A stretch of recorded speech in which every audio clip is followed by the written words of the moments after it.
Hello everyone, in today's lecture we are going to discuss about the male reproductive system. So इस lecture में हम mail reproductive system की बात करेंगे, ठीक है।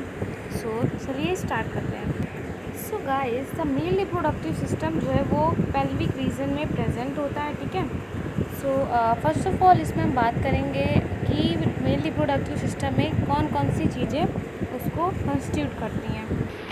सो कंस्टिट्यूट क्या करती है मेल रिप्रोडक्टिव सिस्टम में? अ पेयर ऑफ टेस्टिस, ठीक है। टेस्टिस का पेयर होगा, यानी कि दो होंगी, और एक्सेसरी डक्ट्स, एक्सेसरी ग्लैंड और एक्सटर्नल जेनेटेलिया और यूरिनरी ब्लैडर और यूरेथ्रा। तो ये सारी चीज़ें मिलके मेल रिप्रोडक्टिव सिस्टम को कंस्टिट्यूट करेंगी, ठीक है। वन बाय वन इन पर डीपली डिस्कस करेंगे। तो चलिए, ओके। सो पहली जो चीज़ है वो है हमारी स्क्रोटम। स्क्रोटम क्या होता है? Basically scrotum is a bag like structure.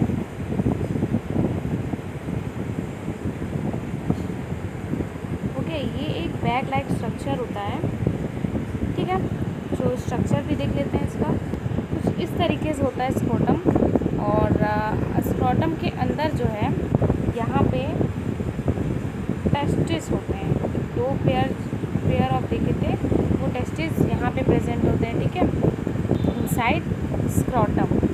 अच्छा, अब स्क्रोटम का वर्क क्या होता है? स्ट्रक्चर देख लिया, अब वर्क देखते हैं।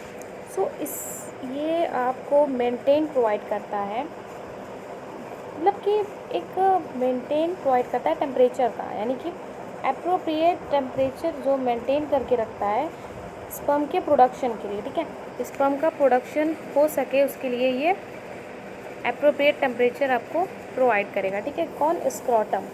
तो एज़ यू नो कि आपका बॉडी टेम्परेचर कितना होता है?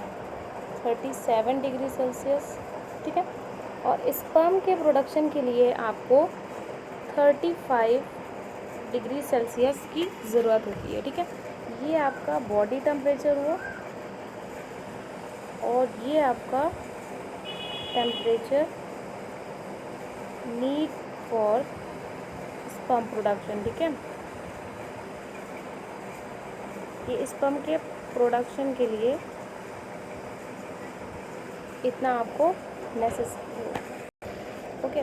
सो temperature is necessary for sperm production, that is 35 degree Celsius, ठीक है। और बॉडी का टेम्परेचर होता है आपका 37 degree Celsius.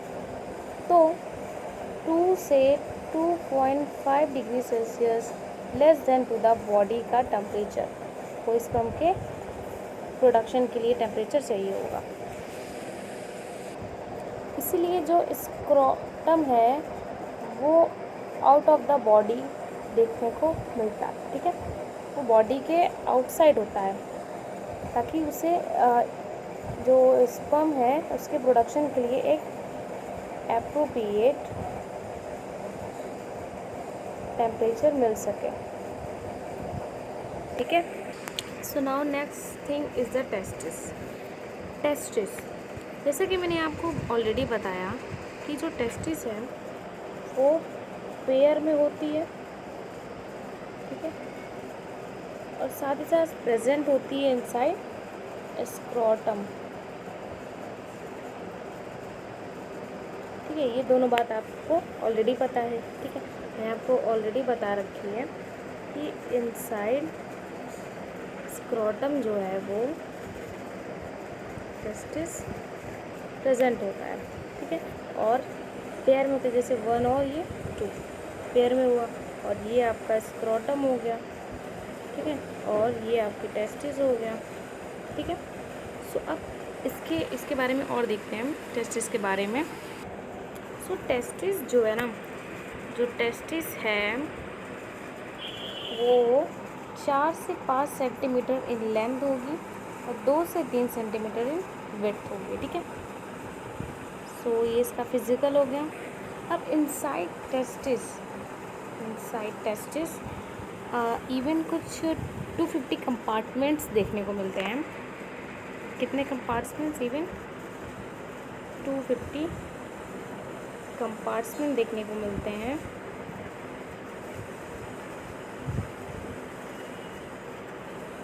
Just like this.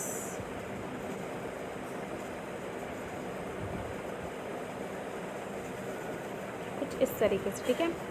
और ये कंपार्टमेंट्स बोले जाते हैं, ठीक है। और वो 250 कंपार्टमेंट्स को बोला जाता है टेस्टिकुलर लॉब्यूल्स, और टेस्टिकुलर लॉब्यूल्स से नाम से जाने जाते हैं। ये जो छोटे छोटे आप कंपार्टमेंट देख रहे हैं, ठीक है, ये जो आप कंपार्टमेंट देख पा रहे हैं, इन्हें हम टेस्टिकुलर लॉब्यूल्स बोलते हैं इनसाइड टेस्टिस। ये 250 होते हैं, ठीक है। नाउ इनसाइड टेस्टिकुलर लॉब्यूल्स, अब आपको 2 to 3 हाईली कोइल्ड डक्ट देखने को मिलेगी, ठीक है। 2 to 3 हाईली कोइल्ड डक्ट देखने को मिलेगी, और जिसे हम कहेंगे, wait for just a minute, so now 2 to 3 highly coiled जो आपको डक्ट देखने को मिलेगी, उसको बोलेंगे हम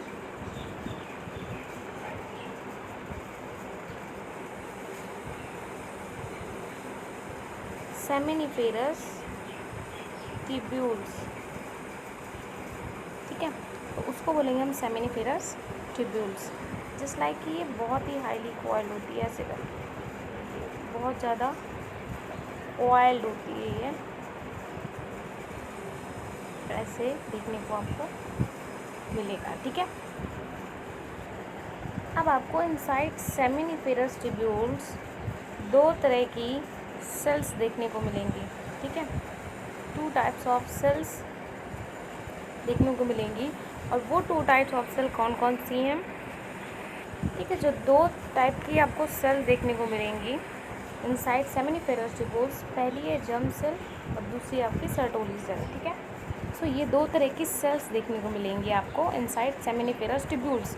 अब जर्म सेल जो है, ठीक है, तो जो जर्म सेल है यहाँ पे, जर्म सेल जो है वो जर्म सेल माइटोटिकली डिवाइड करेगी, ठीक है, प्रोड्यूस करेगी स्पर्म्स को, ठीक है, जर्म सेल। अब सर्टोली सेल का क्या वर्क होता है, ठीक है, तो जो सर्टोली सेल का वर्क होता है वो नरिशमेंट प्रोवाइड करती है जर्म सेल को, ठीक है, ताकि वो स्पर्म का प्रोडक्शन ईजिली कर पाए, ठीक है। सो